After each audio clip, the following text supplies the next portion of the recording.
Sini saya akan membahas mengenai materi ekonomi Islam dengan materi teori perilaku konsumsi Islam. Nah, yang pertama di sini kita akan bahas mengenai pengertian konsumsi Islam dan ruang lingkup.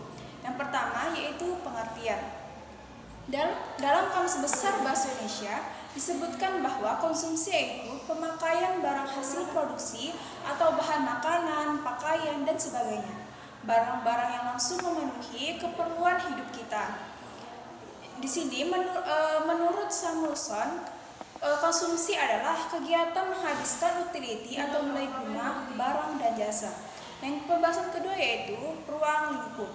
Ruang lingkup konsumsi Islam atau batasan subjek konsumsi Islam dalam pembelanjaan ada dua kriteria.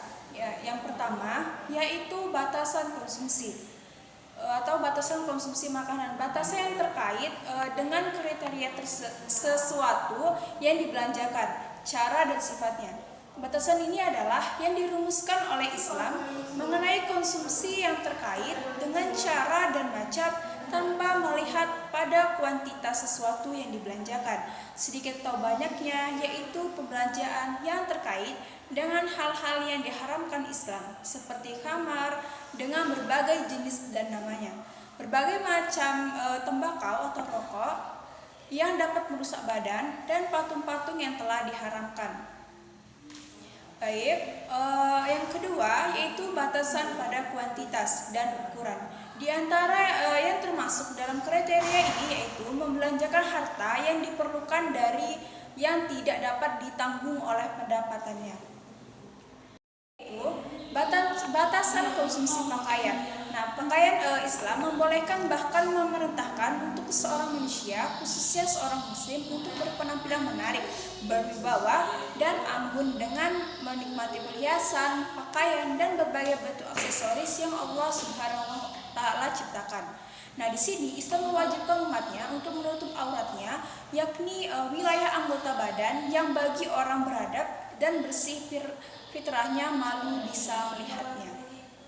Bahasan yang kedua yaitu prinsip dan tujuan ekonomi Islam konsumsi.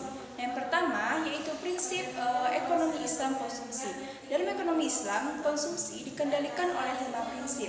Nah, yang mana prinsip tersebut yang pertama yaitu prinsip keadilan. Syarat ini mengandung arti ganda yang penting lagi mencari makanan dan minuman secara halal dan tidak larang hukumnya atau tidak dilarang oleh Islam. Yang kedua yaitu prinsip kebersihan. Syarat yang kedua, baik harus atau cocok untuk dikonsumsi atau dimakan, tidak kotor ataupun tidak menjijikan. Nah, sehingga dapat menurut selera. Nah, karena apa? Karena itu tidak semua yang diperkenankan boleh dimakan dan diminum dalam semua keadaan. Dari semua yang diperbolehkan, makan dan minumlah yang bersih dan bermanfaat. Yang ketiga, yaitu prinsip kesederhanaan. Nah, prinsip ini mengatur perilaku manusia mengenai makanan dan minuman adalah sikap tidak berlebih-lebihan, yang mana berarti jangan makan secara berlebihan. Nah, prinsip tersebut tentu berbeda dengan ideologi kapitalisme, yang mana dalam berkonsumsi yang menganggap konsumsi sebagai suatu mekanisme untuk menggenjot suatu produksi dan pertumbuhan. Nah, yang ketiga yaitu prinsip kemurahan hati. Nah, dengan menaati perintah Islam tidak ada bahaya maupun dosa ketika makan dan minuman atau meminum makanan yang halal.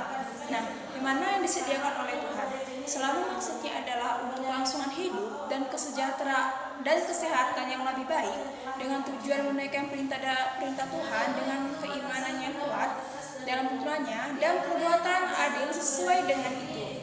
Nah, yang mana yang menjamin persesuaian bagi semua perintahnya. Yang kelima yaitu prinsip moralitas, bukan hanya mengenai makanan dan minuman langsung, tetapi dengan tujuan berakhirnya, yakni untuk meningkatkan atau kemajuan nilai-nilai moral dan spiritual. Yang kedua yaitu tujuan konsumsi. Tujuan konsumsi secara garis besar terdapat beberapa poin. Yang pertama, untuk mengharapkan ridha Allah Subhanahu wa Ta'ala. Tercapainya kebaikan dan tuntunan jiwa yang mulia harus direalisasikan untuk mendapatkan pahala dari Allah Subhanahu wa Ta'ala. Yang poin kedua, untuk mewujudkan mewujudkan kerjasama antar anggota dan tersedianya jaminan sosial. Takdir manusia hidup di dunia berbeda-beda, ada yang ditakdirkan menjadi kaya dan sebaliknya. Yang poin ketiga, untuk menumbuhkan rasa tanggung jawab individu terhadap pemakmuran diri, keluarga, dan masyarakat sebagai bagian dari aktivitas ekonomi. Selanjutnya, untuk meminimalisir pemerasan dengan menggali sumber-sumber nafkah media, dan sumber nafkah sangat banyak dan beragam. Nah, pembahasan ketiga yaitu maslahah dalam konsumsi. Di sini terdapat beberapa poin. Yang pertama, maslahah dan kepuasan. Nah, jika dilihat dari kandungan maslahah dari suatu barang dan jasa yang terdiri dari manfaat dan berkah, maka di sini seolah tampak bahwa manfaat dan berkah adalah identik.